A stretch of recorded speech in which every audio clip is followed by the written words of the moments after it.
할렐루야. 8월 27일 금요일 새벽 기도를 시작하도록 하겠습니다. 사도신경으로 우리의 신앙을 고백하시겠습니다. 나는 전능하신 아버지 하나님 천지의 창조주를 믿습니다. 나는 그의 유일하신 아들 우리 주 예수 그리스도를 믿습니다. 그는 성령으로 잉태되어 동정녀 마리아에게서 나시고 본디오 빌라도에게 고난을 받아 십자가에 못 박혀 죽으시고 장사된 지 사흘 만에 죽은 자 가운데서 다시 살아나셨으며 하늘에 오르시어 전능하신 아버지 하나님 우편에 앉아 계시다가 거기로부터 살아있는 자와 죽은 자를 심판하러 오십니다. 나는 성령을 믿으며 거룩한 공교회와 성도의 교제와 죄를 용서받는 것과 몸의 부활과 영생을 믿습니다. 아멘. 찬송가 279장 찬송하시겠습니다. 찬송가 279장입니다.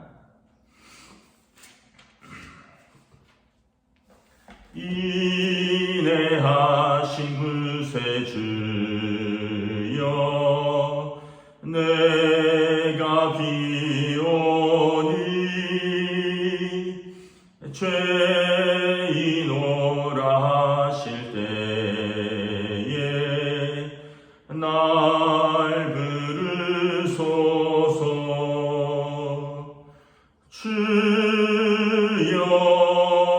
주여 내가 비오니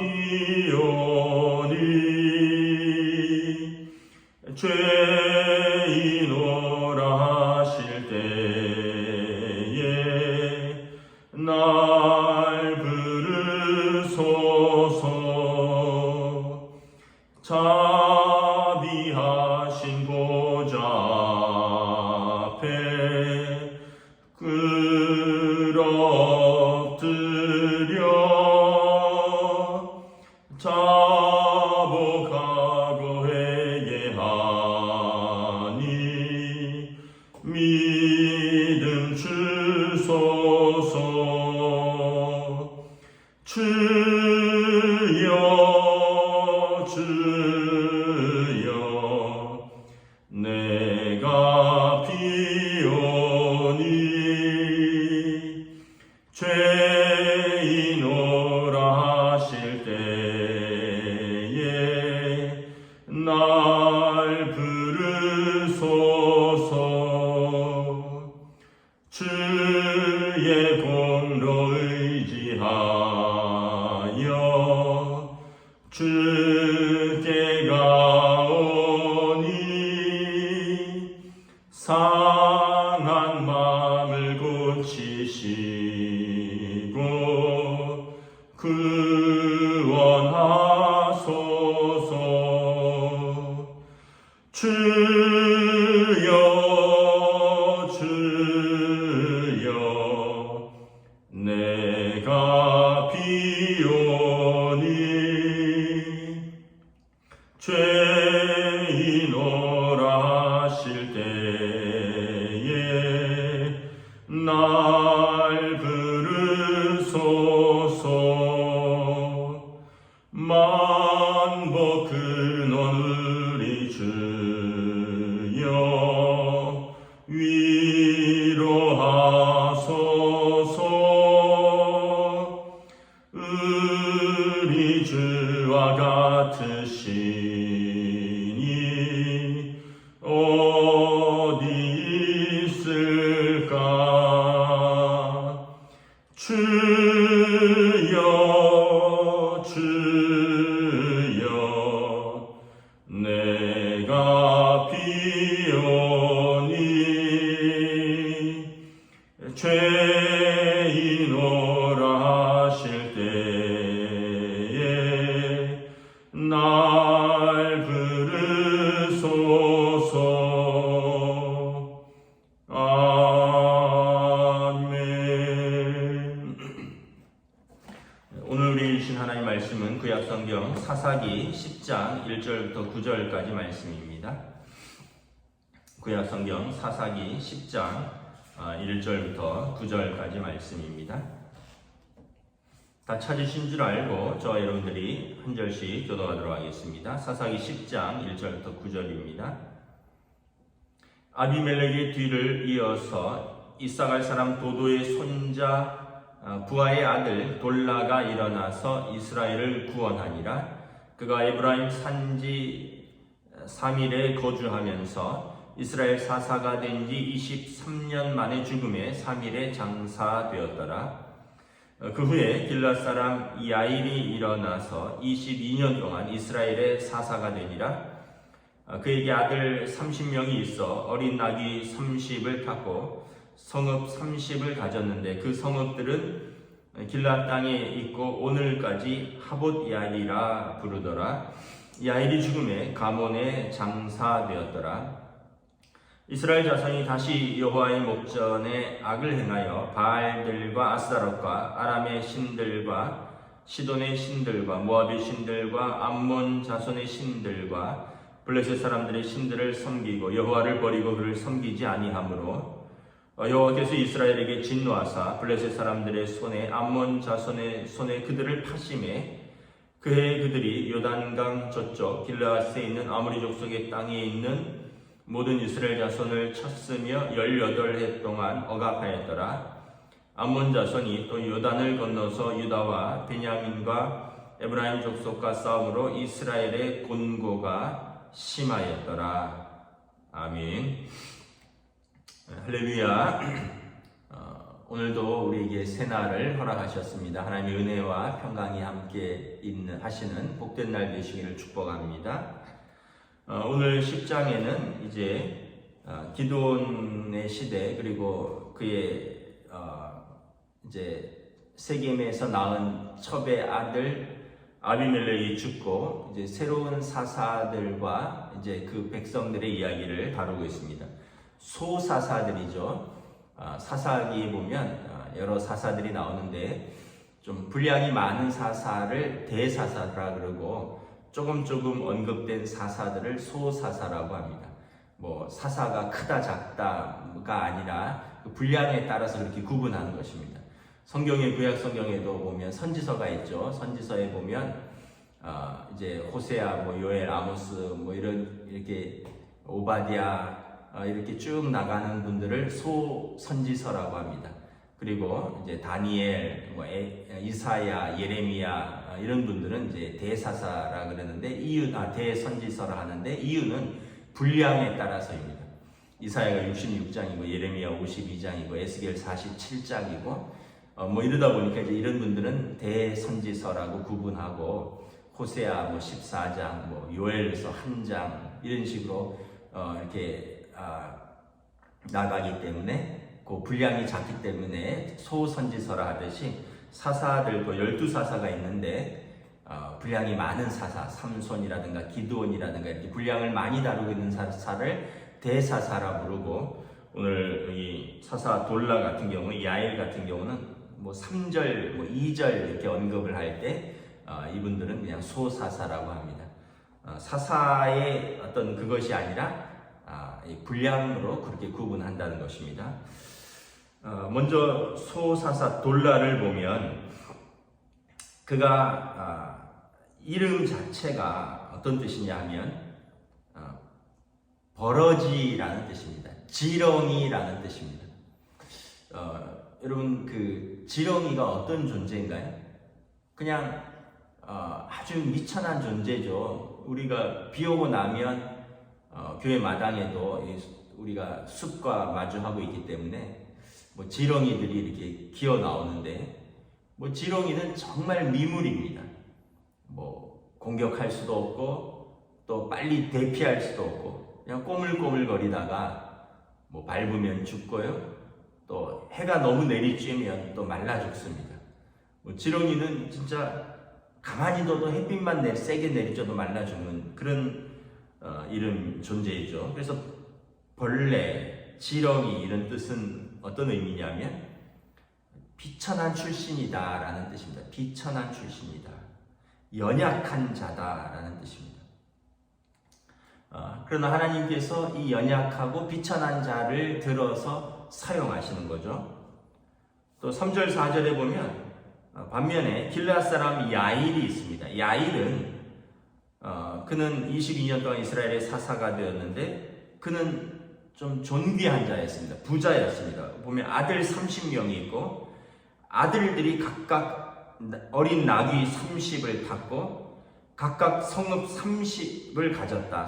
그러니까 큰 성주였습니다. 그래서 작은 성들을 그 아들들이 하나씩 다스릴 정도로, 그래서 그 성읍들을 길르앗 땅에 있는데 하봇 야일이라, 야일의 성이다, 야일의 동네다.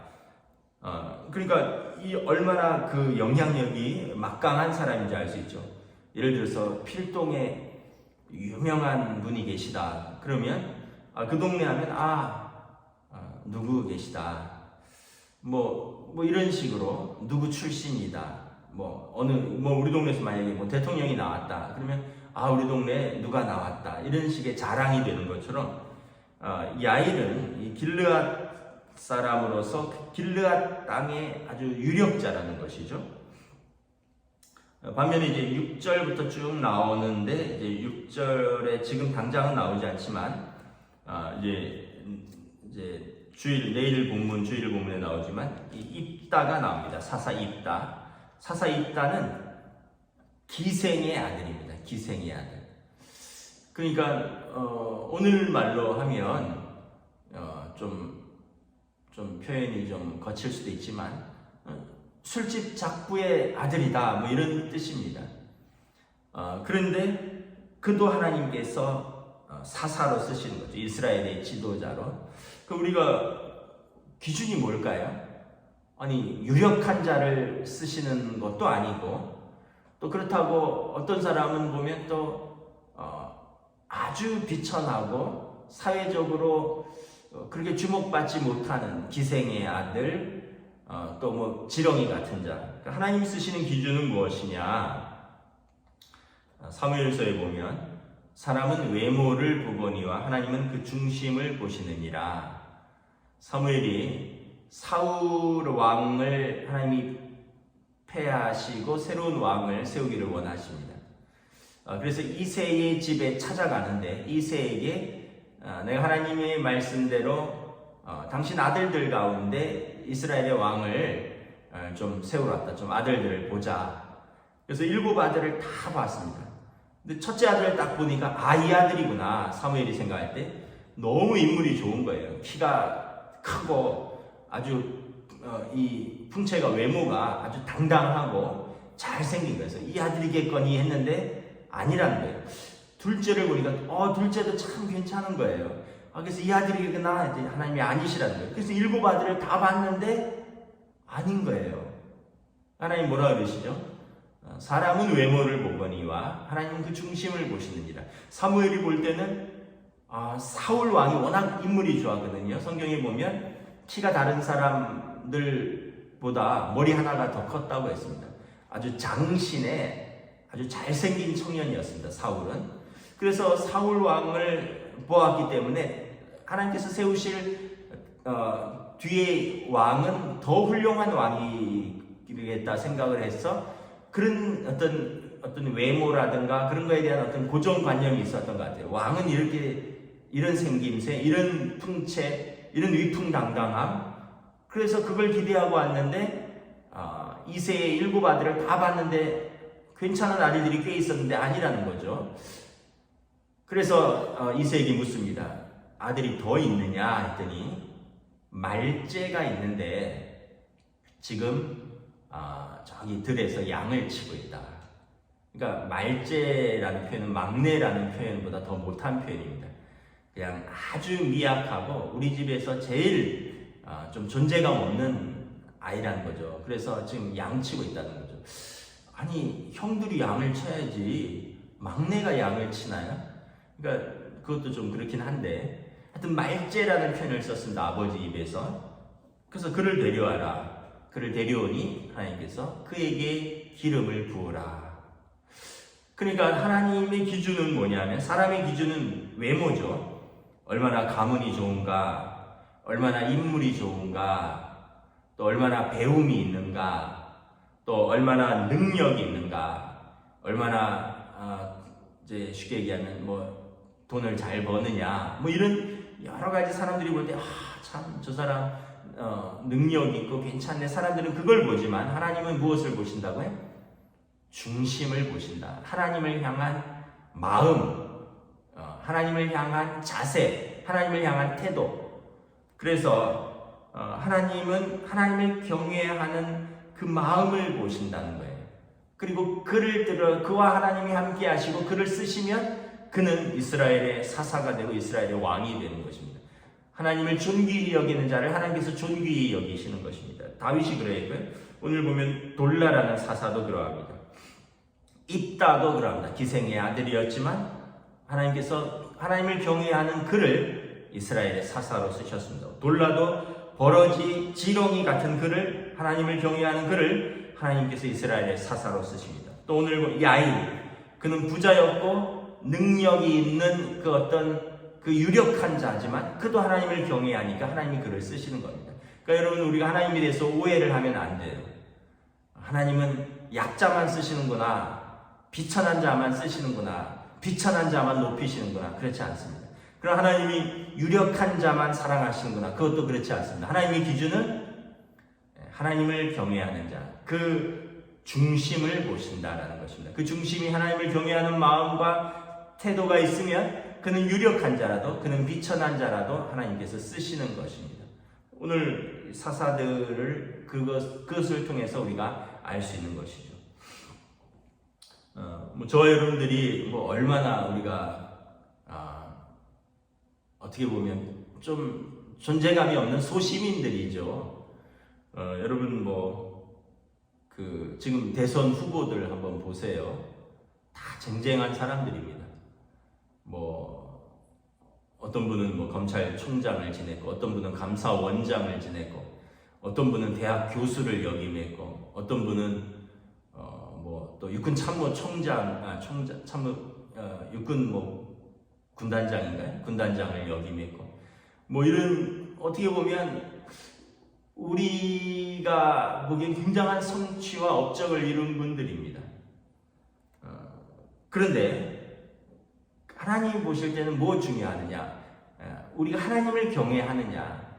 저와 여러분이 그냥 비록 소시민이지만 거기서 거기죠. 우리끼리 뭘 비교할 게 있습니까? 우리끼리 봐봐야 인물도 거기서 거기고 우리는 또 그렇다고 우리가 크게 재산 있는 우리 교인들 중에 그렇게 재산 있는 분, 우리 교인들 중에 그렇게 사회적으로 유력한 분, 그런 분들은 없잖아요. 그러나 하나님께서 그 한 사람 한 사람을 하나님을 경외하는 우리들을 존귀히 여기신다라는 것입니다.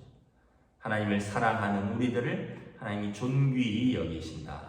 그래서 여러분 자녀들을 위해서 기도할 때 우리가 어떤 유력한 아이로 사람으로 자라라고 기도하시는 것도 마땅히 부모의 마음이지만 그것에 앞서서 우리 아이가 하나님을 경외하는, 하나님이 보실 때 그 마음과 자세와 태도가 하나님께서 귀히 여기시는 하나님을 경외하는 아이로 자라도록 기도를 하시기 바랍니다. 그래야 하나님이 함께 하시면 하나님이 쓰시는 사람이 되는 것이기 때문에 그렇습니다. 이제 6절부터 9절에 보면 이제 사사 입다의 시대인데, 아직 입다가 등장하기 전인데 이스라엘 자손의 영적 타락이 앞에 사사 야일이 죽고 나서 점점 더 심해지는 것을 볼 수가 있습니다. 6절에 보면 이스라엘 자손이 이방 신들을 섬기는데 얼마나 많이 섬기는지 몰라요. 바알들, 아스다로스들, 아람의 신들, 시돈의 신들, 모압의 신들, 암몬 자손의 신들, 블레셋 사람의 신들을 섬기기 시작합니다. 그러니까 동서남북 그 인근 지역에 위에 있는 신, 아래에 있는 신, 같이 사는 백성의 신, 강 건너 있는 민족의 신 다 섬기는 거예요. 하나님께서 진노하시죠. 7절에 하나님이 그들에게 진노하십니다. 하나님의 자녀인데, 하나님의 제사장 삼으신 거룩한 백성인데, 하나님을 배반하고 이웃신들을 섬기는데 그냥 골고루 다 섬기는 거예요. 이 신도 섬기고 저 신도 섬기고 이 신도 뭐 예배하고, 그렇다고 하나님도 안 섬기는 건 아니고, 그러니까 하나님을 여러 돌멩이, 나무 조각, 여러 신들 중에 하나랑 똑같이 취급하는 것이죠. 결국은 하나님께서 그러한 이스라엘의 배교를 징계하기 위해서 징계하십니다. 얼마나 징계를 하시느냐? 8절에 보면, 6절에 7절을 보면 블레셋 자손과 암몬 자손들, 블레셋은 이스라엘의 남부 지역에 사는 아주 강한 민족입니다. 우리가 잘 아는 삼손 사사가 블레셋 사람들과 싸웠죠. 다윗 왕도 블레셋 사람들과 싸웠습니다. 블레셋은 이스라엘의 남쪽에 있는 아주 강한 족속입니다. 암몬 자손은 요단강 건너편에 있는 또 자손들입니다. 그 두 민족이 이제 쳐들어왔어요. 그래갖고 이스라엘을 쳤으며 8절에 보면 18해 동안 억압하였더라. 그래서 9절에 보면 이스라엘의 곤고가 심하였더라. 하나님을 떠난 백성에게 하나님께서 그 사랑하는 자들을 징계하십니다. 그리고 그들로 하여금 곤고해진 그들이 하나님께 돌아오기를 원하십니다. 그냥 놔두면 브레이크 없는 삶을 계속 갈 것이고, 그래서 그들은 계속해서 이방신들을 섬기다가 결국 완전히 하나님을 떠나고 하나님의 자녀라는 정체성을 완전히 잃어버리기 때문에 하나님께서 징계를 통해서 그들을 돌이키기를 원하신다는 것입니다. 그래서 징계는 하나님께서 자기 백성을 회개하라고 돌아오라는 하나님의 사랑의 매인 것입니다. 성경에 보면 하나님께서 그 사랑하는 자를 징계하시느니라. 그럼 징계가 없으면 어떻게 될까요? 사랑하지 않는 것입니다. 징계의 반대는 무관심입니다. 관심이 없는 거예요. 여러분, 만약에 옆집 아이가 뭐 어떻게 살든지 뭐 우리가 그렇게 관심을 안 가지죠. 뭐 아주 어렸을 때야, 아주 옛날에야 마을 사람들이 다 훈계도 하고 그랬지만 요즘은 누가 옆집 아이에게 훈계합니까? 예를 들어서 옆집 아이가 막 중고생인데 골목길에서 담배 피고 뭐 이렇게 뭐 골목길에서 뭐 소주 마시고 이래도 그냥 요즘은 다 그냥 모른 척하는 시대죠.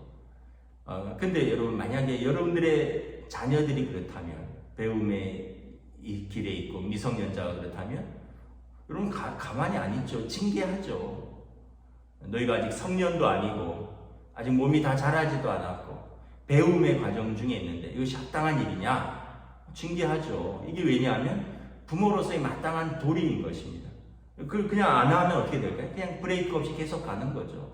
가만히 놔두면 그냥 중고생 때부터 술, 담배 먹고 못된 친구들하고 어울리고 그러다가 경찰서 왔다 갔다 하고, 그럼 이제 그 인생이 망가지니까 부모가 자녀의 삶을 관심 있게 쳐다보고 그리고 아주 밀접하게 친밀하게 관여하는 것이죠. 하나님께서 이스라엘을 사랑하시기 때문에 징계하는 것이죠. 여러분, 징계하면 어떻습니까? 먼저 고통이 오죠. 9절 보세요. 이스라엘의 곤고가 심하여졌더라. 곤고가 심해지는 겁니다. 그러면 어떻게 될까요? 자기들을 돌아보겠죠. 먼저는 멈추는 거예요. 아까 말했듯이 브레이크 없는 삶이 아니라 이제 브레이크를 밟는 거죠. 그리고 뭐가 잘못되었는가 돌아봅니다. 그리고 어떻게 돼요? 돌아보고 잘못된 것이 있으면 고쳐야죠. 그래야지 그것이 사는 일입니다. 며칠 전에 차에 경고등이 들어왔더라고요. 경고등이 들어왔는데 그 경고등, 요즘은 차가 다 전자 센서가 달려 있어서 차에 어떤 개통에 문제가 생기면 경고등이 들어옵니다. 봤더니 타이어 압력이 부족합니다. 이런 경고 사인이에요. 찾아봤더니. 제가 내려서 아무리 찾아봐도 눈에는 보이지 않아요. 그리고 뭐 특별히 바람이 빠진 것 같지도 않아요. 앞바퀴가 살짝 빠진 것 같기도 한데 제 눈에 볼 때는 그게 그거예요. 그래서 며칠 더 타고 다녔어요. 그런데 나중에 보니까 점점 더 한쪽 앞바퀴가 바람이 더 빠지더라고요. 그래서 이제 정비소에 들렀죠. 정비소에 들어서 차를 이렇게 들었습니다. 차를 들고 앞바퀴를 이렇게 돌려보고 뭐 이렇게 물 같은 걸 바르더라고요. 그랬더니 거품이 조그만 곳에서 뽀글뽀글 올라오더라고요. 공기가 샌다는 거죠. 그래서 제가 물어봤죠. 육안으로 보기에는 크게 바퀴에 바람 빠진 것이 안 보였는데 아주 작은 못이 하나 박혔고 그걸 딱 빼니까 거기에서 물을 바르니까 거품이 뽀글뽀글 올라오더라고요. 그러니까 근데 만약에 이게 여러분 사인인 거예요.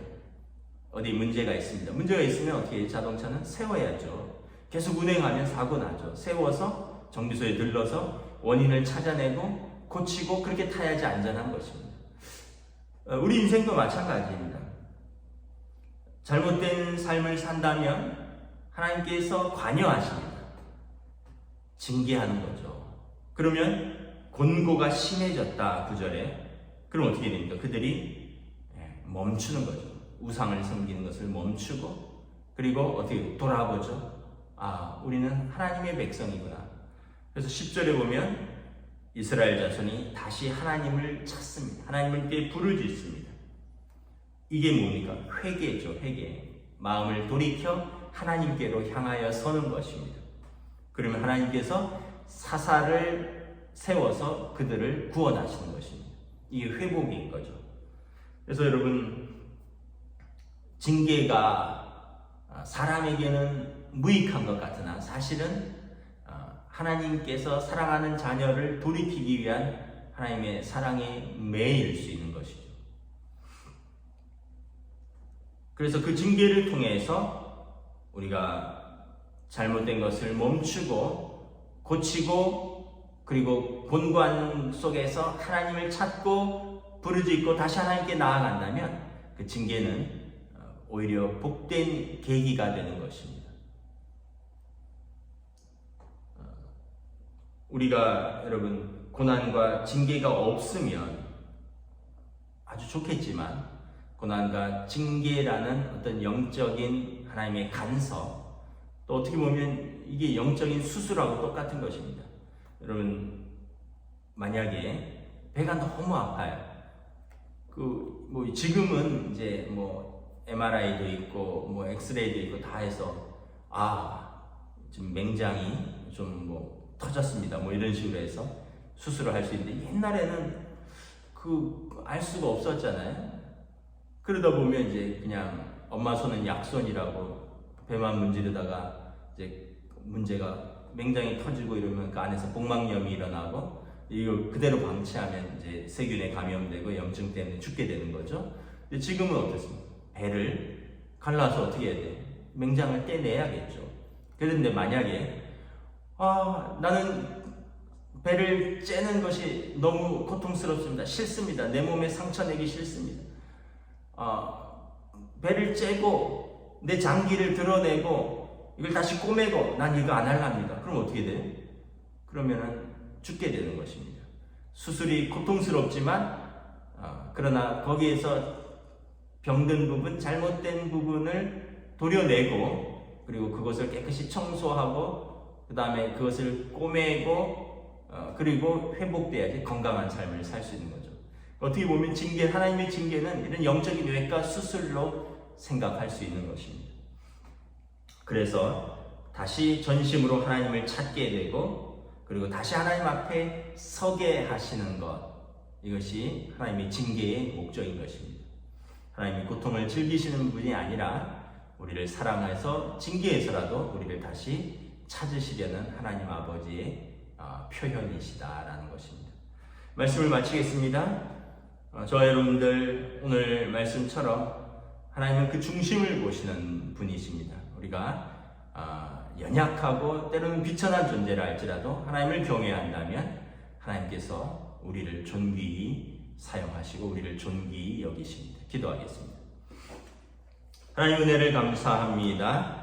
오늘 또 이 소사사들 돌라, 야일, 입다 이런 사사들을 보면서 어떤 사람은 각 성에 아주 유력한 자고 자녀들도 많고 부유하고 성에서 다 인정받는 사람이고 또 어떤 사람은 지렁이 같은 비천한 출신이고 또 기생의 아들이라는 또 이런 비천한 출신이지만 하나님께서는 이렇게 하나님을 경외하는 사람이라면 신분을 가리지 않고 지위를 가리지 않고 빈부를 가리지 않고 하나님께서 쓰시는 것을 볼 수 있습니다.